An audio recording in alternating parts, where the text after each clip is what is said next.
こんにちは、ウーファーの岸本です。ご機嫌いかがでしょうか。今日はソニーからじゃなくてパナソニックから S5-2 という新しいカメラが出たので、それでグラグラ来てる人も結構いるんじゃないかなと思って、そのことについてお話ししてみたいと思います。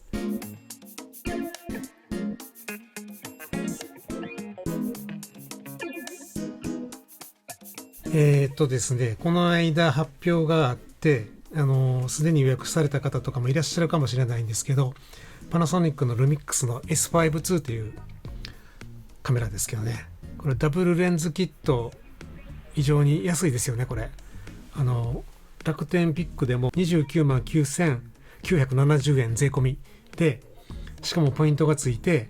なんかキャンペーンで3万円のキャッシュバックがあってバッテリーもつくという、僕もちょっと付き合いで買おうかなと思ったんですけど、やめました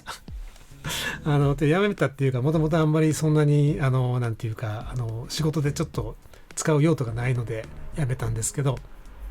それがなんでかというところを今日ちょっとお話しして、参考になればなっていうふうに思います。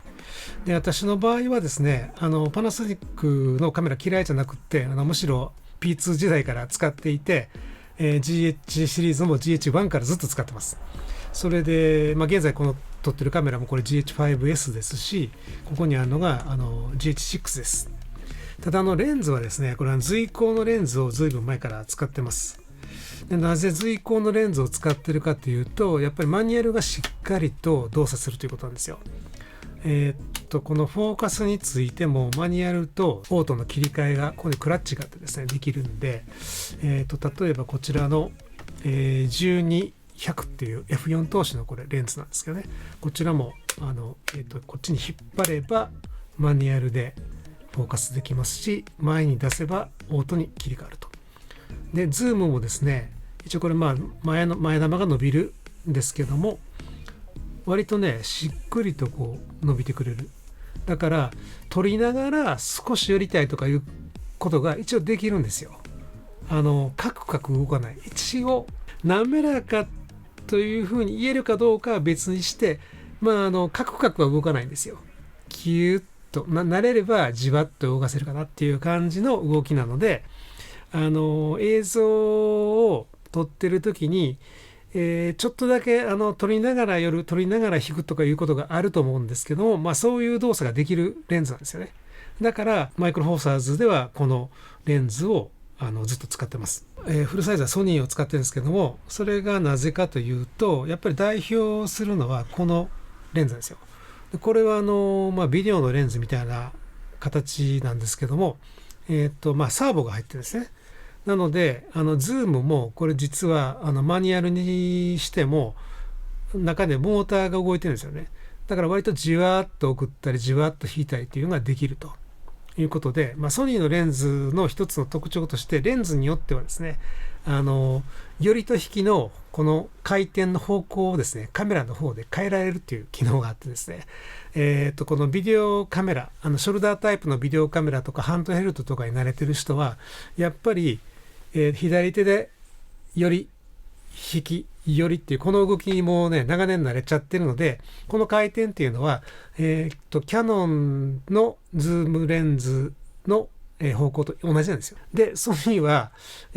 基本的には逆なんですけども、レンズによってはそれが方向が決められるレンズがあるというところもあって、このレンズだとそれが実現できると。しかも同じように、この随光のレンズと同じようにここで、フォーカスのですねマニュアルとオートと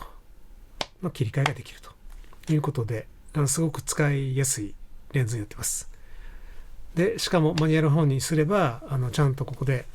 今何メートル何メートルというところですね、メモリーがちゃんとついているので、そういう使い方もできるということですね。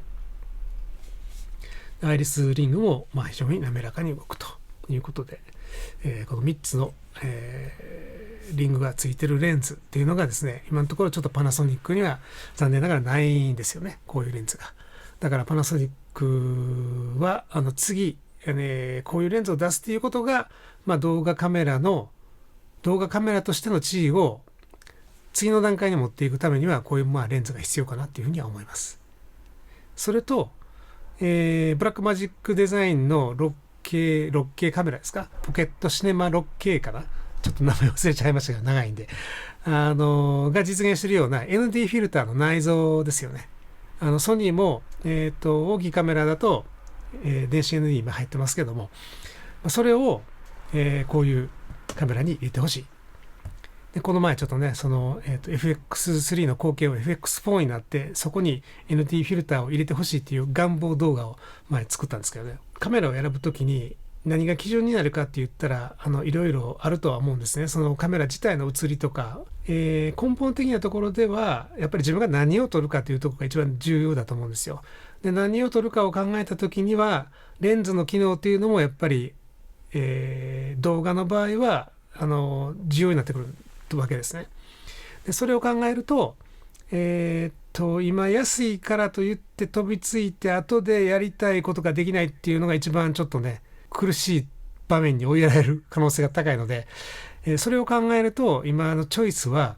どれも捨てがたい。でもみんなレンズが違うっていうところがやっぱり考えるところだと思うんですよ。だから将来的に自分がやっぱり一番撮りたい被写体がどういうものであるかっていうところを考えて、カメラを選ぶっていうのが将来的にも長く使えて自分のカメラにできるんじゃないかなというふうには思います。その時その時で何がいいかっていうので乗り換えるっていうのも一つだと思うんですけども、慣れがねすごくやっぱり大事だと思いますので、そのあたりのことを考えると、最初に、なんかこっちのシリーズ買っちゃってレンズもちょっと買っちゃったけど今度ね切り替えようと思った時に、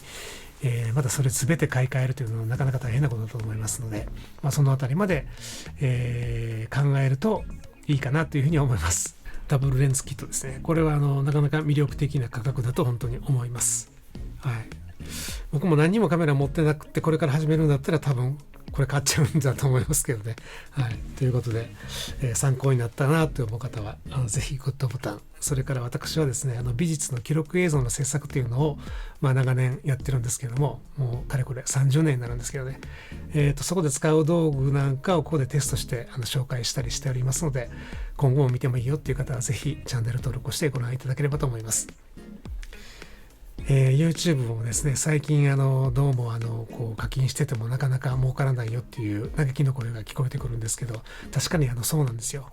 で、僕が始めた頃から見ても今の方がチャンネル登録の人も多いですし、再生回数もね始めた頃に比べれば今の方が多いんですけど、それでも入ってくるお金っていうのは多分半分以下、3分の1ぐらいに近づいてるんじゃないかなっていうぐらいになってます。ということで寒さ厳しい日が続いておりますけども、風邪なんかをひかないように、まだまだコロナもねすごく流行してしまってるみたいなので、なるべくですね注意をして過ごしたいと思います。それではまた次回の動画で元気にお会いしたいと思います。最後までご視聴ありがとうございました。さようなら。